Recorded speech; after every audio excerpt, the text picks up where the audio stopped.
Olá, meus irmãos. Que a paz de Jesus esteja conosco no dia de hoje.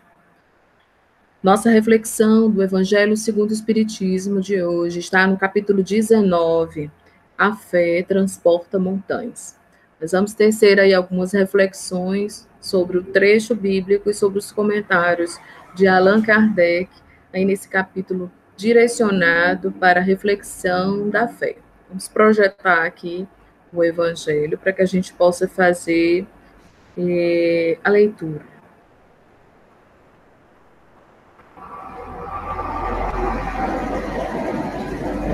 Muito bem. Poder da fé. Nós vamos fazer a leitura inicialmente do versículo, ter seus comentários e, ao final, fazer o fechamento de algumas reflexões que Allan Kardec nos traz nesse capítulo. Quando ele veio ao encontro do povo, um homem se lhe aproximou e, lançando-se de joelhos a seus pés, disse: Senhor, tem piedade do meu filho, que é lunático e sofre muito, pois cai muitas vezes no fogo e muitas vezes na água. Apresentei-o aos teus discípulos, mas eles não puderam curar. Jesus respondeu, dizendo: Ó raça incrédula e depravada, até quando estarei convosco? Até quando vós sofrerei? Trazei-me aqui esse menino. E tendo Jesus ameaçado o demônio, este saiu do menino, que no mesmo instante ficou são. Os discípulos vieram então ter com Jesus em particular e lhe perguntaram: Por que não podemos nós expulsar esse demônio? Respondeu-lhe Jesus: Por causa da vossa incredulidade. Pois em verdade eu vos digo que se tivesses a fé do tamanho de um grão de mostarda, direis a essa montanha: transporta-te daí para ali, e ela se transportaria, e nada vos seria impossível. Esse trecho está no Evangelho de Mateus, no capítulo 17, no versículo 14 ao versículo 20. É bem interessante, tem algumas reflexões aqui que nós podemos chamar a atenção. Em primeiro, o processo de interferência espiritual muito forte, muito intenso, do qual os apóstolos não conseguiram fazer muitas alterações, e a justificativa de Jesus, ou conseguiram evangelizar o espírito que estava ali obsediando, e Jesus vai fazer uma reflexão importante sobre a importância da fé. Allan Kardec vai trazer um ponto bem interessante em relação a isso, porque Allan Kardec vai explicar que montanhas são essas, que simbologia está presente aí nesse versículo, né? Vamos fazer a leitura e tecer as reflexões. No sentido próprio, é certo que a confiança nas suas próprias forças torna o homem capaz de executar coisas materiais que não consegue fazer quem duvide de si. Aqui, porém, unicamente no sentido moral se devem entender essas palavras. Vejamos o que Allan Kardec está nos convidando a fazer na reflexão desse trecho. Ele está pedindo para que a gente possa fazer uma reflexão unicamente no sentido moral. As montanhas que a fé desloca são as dificuldades, as resistências, a má vontade. Então, geralmente, se a gente for fazer uma leitura ao pé da letra desse trecho, nós vamos levar em consideração que a fé é capaz de fazer coisas miraculosas. E é verdade, porque o poder da vontade, o poder da mente é capaz de coisas inimagináveis ainda para nós, para a nossa condição. Mas o que Allan Kardec nos pede aqui nesse trecho é que nós possamos direcionar essas lições de Jesus para as questões morais, para as dificuldades que muitas vezes nós mesmos colocamos na caminhada. As montanhas que a fé desloca são as dificuldades, as resistências, a má vontade.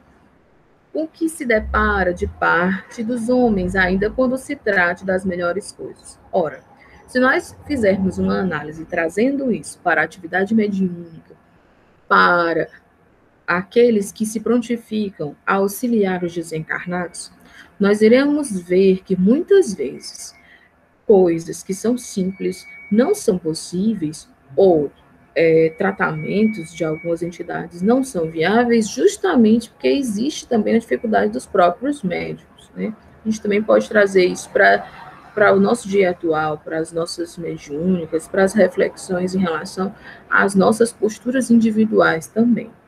Os preconceitos da rotina, o interesse material, o egoísmo, a cegueira do fanatismo e as paixões orgulhosas são outras tantas montanhas que barram o caminho a quem trabalha pelo progresso da humanidade. O Evangelho é um código tão atual que parece que Allan Kardec está escrevendo hoje.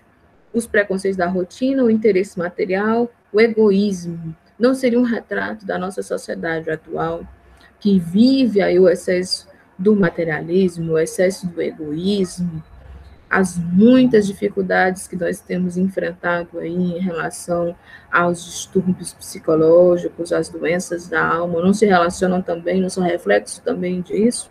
A cegueira do fanatismo e as paixões são outras tantas montanhas que barram o caminho a quem trabalha pelo progresso da humanidade. A fé robusta dá a perseverança, a energia, os recursos que fazem se vençam os obstáculos, assim nas pequenas que nas grandes coisas, nas pequenas coisas que nas grandes. Da fé vacilante resulta a incerteza e a hesitação de que se aproveita os adversários que se tem de combater. Essa fé não procura os meios de vencer, porque não acredita que possa vencer. Então, trazendo aí também para o nível individual, isso também tem muita relação com os obstáculos que nós temos que vencer em nós mesmos. Se nós não acreditamos que podemos atravessar as dificuldades, se nós não acreditamos que podemos vencer, como iremos atravessar qualquer percurso? Se não há o mínimo de vontade possível, se não há o mínimo de crença em relação a qualquer coisa que a gente possa vir a realizar. Então, tem também muita relação com isso, né? Noutra acepção, entende-se como fé a confiança que se tem na realização de uma coisa, a certeza de atingir determinado fim. Ele dá uma espécie de lucidez que permite se veja em pensamento a meta que se quer alcançar e os meios de chegar lá.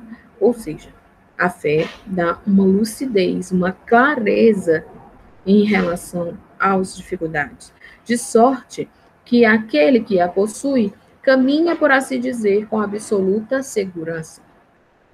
E aqui não se trata de uma postura relacionada à cegueira, à convicção sem reflexão, mas sim a certeza de que há um amparo, de que há algo além do que muitas vezes os olhos físicos não conseguem enxergar, de que se nós nos esforçarmos, poderemos atravessar obstáculos pequenos ou grandes.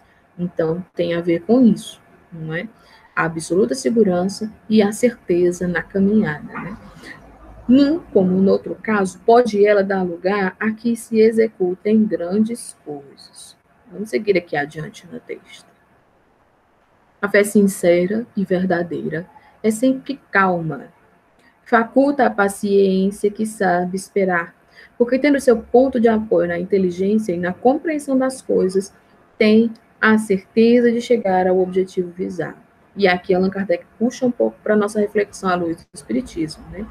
Inteligência e compreensão das coisas, isso tem muito a ver com a razão.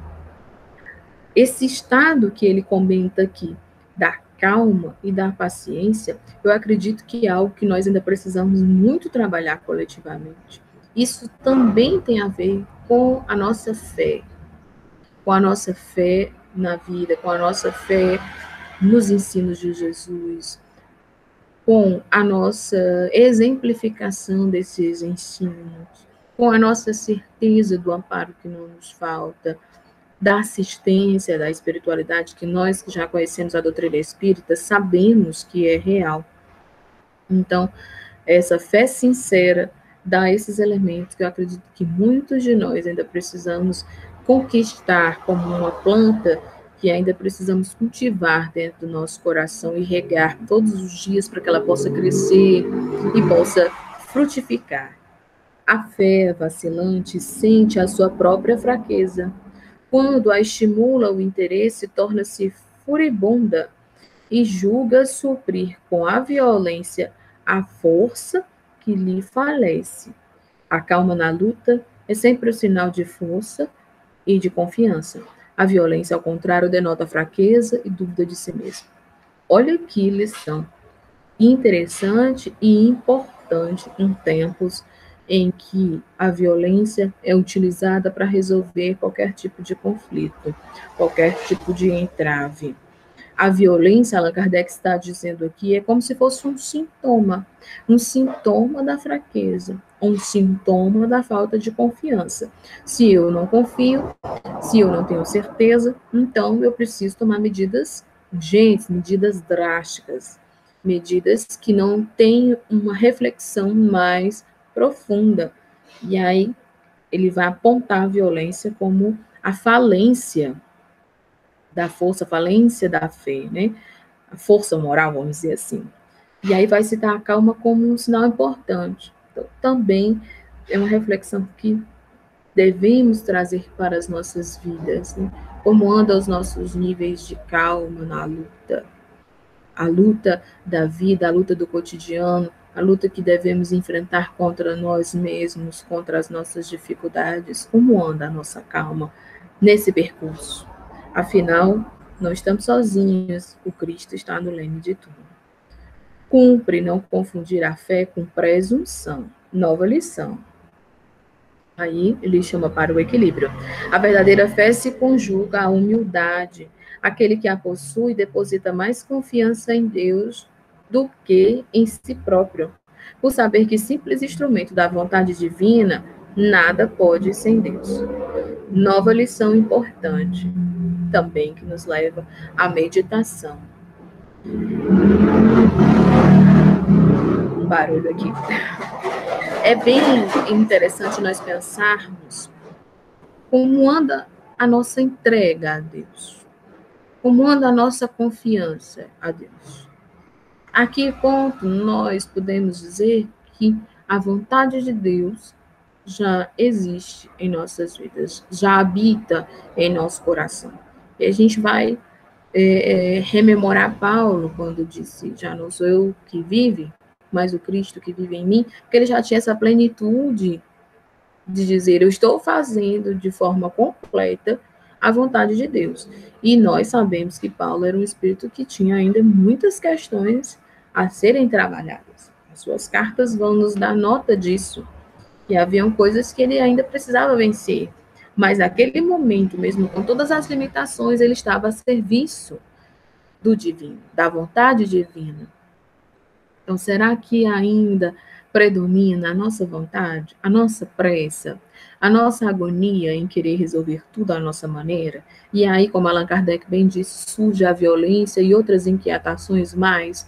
Por que não dizer a ansiedade? Por que não dizer outros distúrbios da alma que surgem aí nesse caminhar entre a nossa vontade e a vontade divina, entre o nosso desejo e o desejo da espiritualidade maior para as coisas que nós precisamos fazer.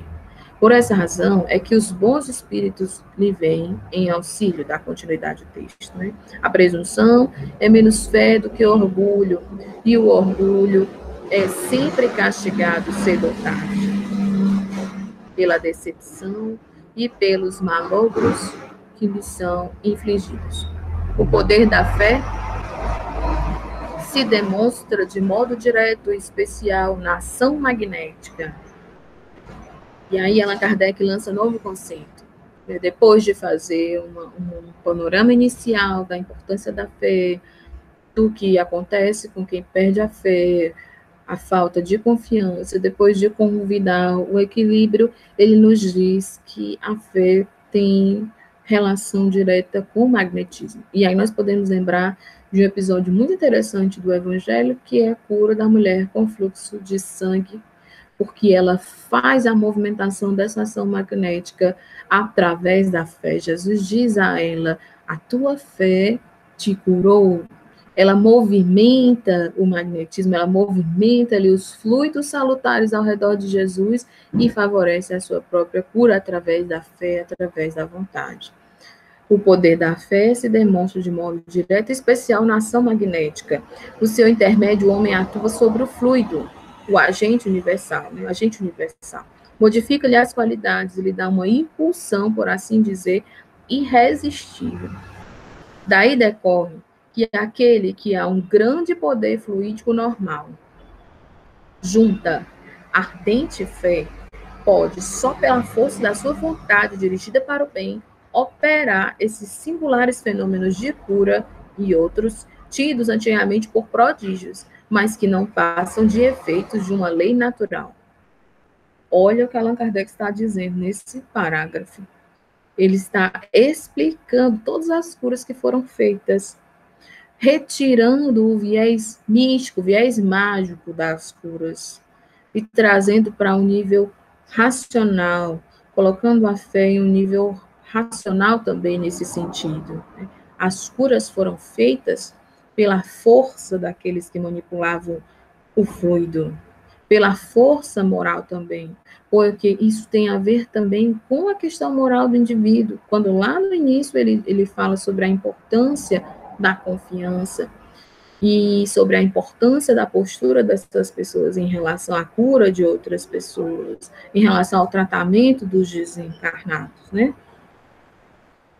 Tal o motivo porque Jesus disse aos seus apóstolos: se não curastes, foi porque não tinhais fé. Se não curastes, foi porque não tinhais confiança. Não tinham confiança, não tinham fé, não tinham certeza de que aquelas lições realmente poderiam provocar mudança, né? E quantas vezes nós nos perdemos no caminho, nos perdemos na vida, porque perdemos a confiança em Deus. Então, é um trecho muito interessante, é um trecho inicial de Allan Kardec que vai fazer outras reflexões, e nós convidamos a cada um a fazer essa meditação de como nós estamos lidando com a nossa fé, de como nós estamos lidando com esses ensinos e com as lições que Jesus nos deixou. É um momento em que muitos de nós estamos sendo convidados a dar testemunho das lições que nós já aprendemos. É um momento onde há muita descrença coletiva, há muita desconfiança. Então, é um momento também de despertar, porque nós acreditamos que esse movimento também faz parte para um amadurecimento de uma visão mais racional da vida, porque nós devemos ter uma postura reflexiva diante de todas as circunstâncias da vida, diante das dificuldades, diante das lições da filosofia, da ciência. Nós devemos adotar sim essa postura. É isso que a doutrina espírita nos convida.